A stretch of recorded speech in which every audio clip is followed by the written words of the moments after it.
सिर्फ 24 घंटे और एक के बाद एक ऐसे फैसले जिन्होंने पूरे बंगाल की राजनीति में भूचाल सा ला दिया है। सुरक्षा में कटौती, बड़े अधिकारियों पर सीधी कार्यवाही और बिल्कुल नए नियम। आज की इस पड़ताल में बिल्कुल एक ऑब्जेक्टिव पॉलिटिकल जर्नलिस्ट के नजरिए से इस पूरे मुद्दे की गहराई तक जाएंगे। आइए ये समझने की कोशिश करते हैं कि क्या बंगाल के इस राजनीतिक उलटफेर के ये बड़े दावे सच में वेरीफाइड फैक्ट्स हैं या फिर एक बेहद सोची समझी कैलकुलेटेड रणनीति का हिस्सा। चलिए सीधे इस विषय के भीतर चलते हैं। सोशल मीडिया पर इन दिनों एक अलग ही तूफान मचा हुआ है। शुवेंदु अधिकारी से जुड़ी एक पोस्ट आग की तरह फैल रही है, जिसमें दावा किया गया है कि सिर्फ एक दिन के भीतर कई ऐतिहासिक फैसले ले लिए गए हैं।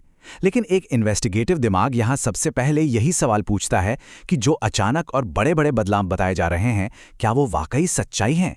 क्या वो सिर्फ अफवाह हैं या फिर ग्राउंड पर कुछ और ही कहानी चल रही है? अब इस वायरल पोस्ट के सबसे दिलचस्प हिस्से पर गौर करते हैं। इसमें साफ तौर पर लिखा है नायक मोड ऑन। ये कोई आम वाक्य नहीं है। ये पूरी नैरेटिव को एक सिनेमैटिक और बेहद आक्रामक रूप दे देता है, बिल्कुल किसी ऐसी फिल्म जैसा जहां एक हीरो अचानक से निकल कर आके ही पूरे सिस्टम को साफ कर देता है। ठीक वैसा ही पॉलिटिकल क्रैकडाउन यहां प्रोजेक्ट करने की कोशिश की गई है। ये फ्रेज इस बात का क्लियर प्रतीक है कि मैसेज भेजने वाले ने किस तरह का साइकोलॉजिकल इम्पैक्ट पैदा करने की कोशिश की है। इस पूरे रहस्य की टाइमलाइन पर नजर डालें तो रफ्तार वाकई चौंकाने वाली है। 0 घंटे पर ये क्लेम्स ऑनलाइन सामने आते हैं। 8वें घंटे तक सुरक्षा और नौकरशाही में बदलाव की बातें अपने पीक पर पहुंच जाती हैं। 16वें घंटे में नए नीतिगत बदलाव पर तेजी से बहस शुरू हो जाती है और 24 घंटे पूरे होते होते न्यू बंगाल की एक पूरी नई कहानी स्थापित हो जाती है। 10 बड़े सिस्टम को हिला देने वाले प्रशासनिक फैसले, और वो भी ऐसी रफ्तार से। क्या सरकारी मशीनरी सच में इतनी तेजी से काम कर सकती है? ये एक बड़ा सवाल है। आइए इस इन्वेस्टिगेशन के पहले और बेहद सेंसिटिव मुद्दे की तरफ बढ़ते हैं, वीआईपी सुरक्षा और फाइनेंशियल एड के दावे। इस कंपैरिजन ने सोशल मीडिया पर लोगों का सबसे ज्यादा ध्यान खींचा है। एक तरफ यह बेहद आक्रामक दावा है कि अभिषेक बैनर्जी की G+ सुरक्षा हटा दी गई है, और ठीक दूसरी तरफ एक डीपली इमोशनल दावा है कि राजनीतिक हिंसा में मारे गए 321 परिवारों को आर्थिक मदद दी जाएगी। ध्यान देने वाली बात है कि एक मूव पावर और डोमिनेंस दिखाता है, जबकि दूसरा सहानुभूति और न्याय की भावना को जगाता है। लेकिन आखिर इन्हीं दो बातों को क्यों चुना गया? क्योंकि ये सीधे तौर पर हाईली टारगेटेड इमोशनल हुक्स हैं। G+ सुरक्षा हटाने की खबर से एक वर्ग को लगता है कि वीआईपी कल्चर पर फाइनल प्रहार हो रहा है, और पीड़ितों की मदद की खबर लोगों के अंदर एक मजबूत इमोशनल कनेक्शन बनाती है। जब ऐसी बातें सामने आती हैं तो बिना किसी ऑफिशियल कंफर्मेशन या फैक्ट चेक के ही इनका वायरल होना तय हो जाता है, क्योंकि ये लॉजिक से पहले सीधे भावनाओं पर असर करती हैं।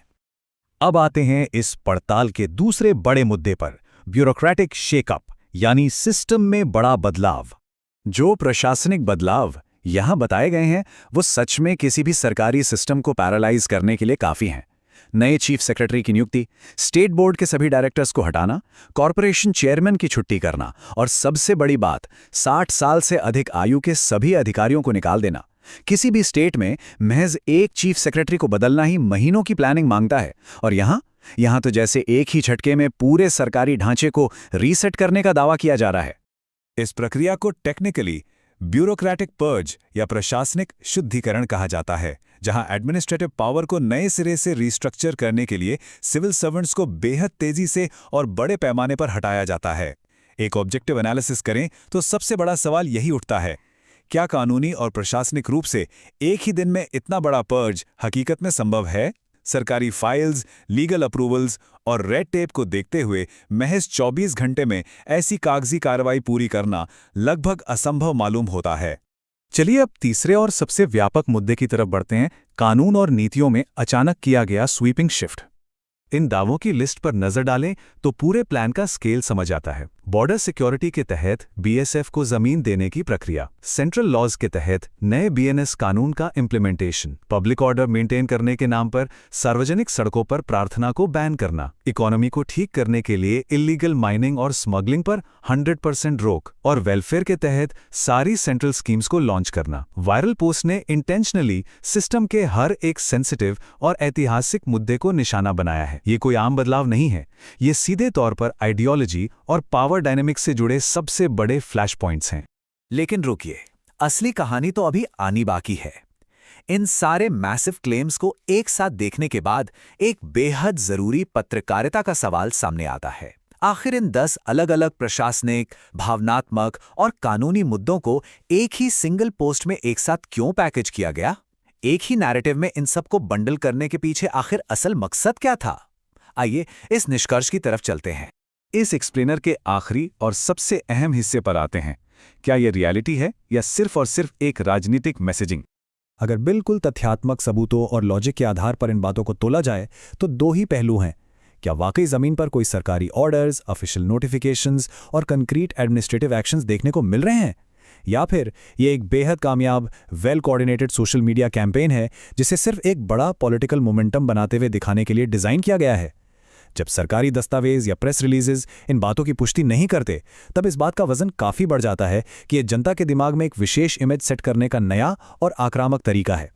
इस पूरी पड़ताल को इस आखिरी लेकिन सबसे जरूरी सवाल के साथ छोड़ना ही ठीक होगा। इंटरनेट के इस दौर में जहां खबरें बिना वेरीफाई हुए आग की तरह फैलती हैं, वहां उनके पीछे का मोटिव समझना सबसे बड़ा गेम चेंजर है।